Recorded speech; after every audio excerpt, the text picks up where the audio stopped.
Mon nom est Hervé Laborne, je suis le directeur général de l'ESME Sudria, école centenaire.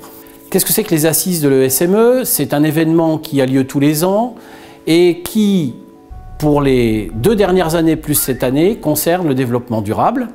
Il y a 2 ans, on a parlé d'énergie renouvelable. L'année dernière, on s'est occupé de l'habitat durable du futur.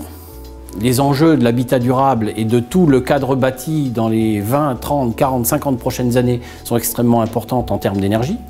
Et cette année, on va clore la trilogie avec la mobilité durable du futur. Et donc, on va parler des transports routiers, des transports sur rail et des transports aéronautiques. Les enjeux de la mobilité durable, on peut les considérer à plusieurs niveaux. On sait que l'automobile, le rail, consomme énormément d'énergie. On ne peut pas faire avancer un véhicule sans énergie.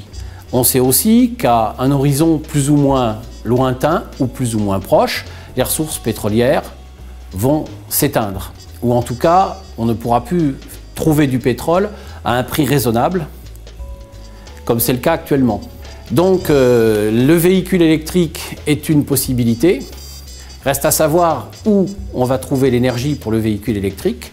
Reste à savoir comment on va stocker l'énergie pour les véhicules électriques. Reste à savoir, en ce qui concerne les transports sur rail, comment on va fabriquer de l'énergie électrique en quantité suffisante si on augmente de façon très significative le nombre de lignes de transport ferroviaire. Et quant à l'avion, eh bien on sait que l'avion est de plus en plus électrique, que l'avion doit consommer de moins en moins de kérosène, toujours problème lié à la raréfaction des ressources pétrolières. Mais on sait aussi que le développement du transport aérien implique des infrastructures au sol de plus en plus importantes et donc une consommation d'énergie plus importante.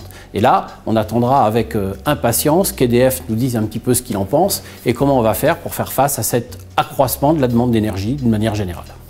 Les ingénieurs qui sont actuellement formés dans le domaine de l'énergie, que ce soit à l'ESME Sudria ou dans n'importe quelle autre école, seront forcément confrontés à des problèmes d'économie d'énergie, à des problèmes d'augmentation des rendements de tout ce qui produit de la chaleur. On sait que quand on convertit de l'énergie en une autre énergie, il y a toujours une perte et que cette perte, c'est de la chaleur. Comment récupérer cette chaleur? C'est encore une autre problématique. Et de toute façon, plus le temps va avancer, plus les ingénieurs, quels qu'ils soient, vont être confrontés à ces problèmes-là.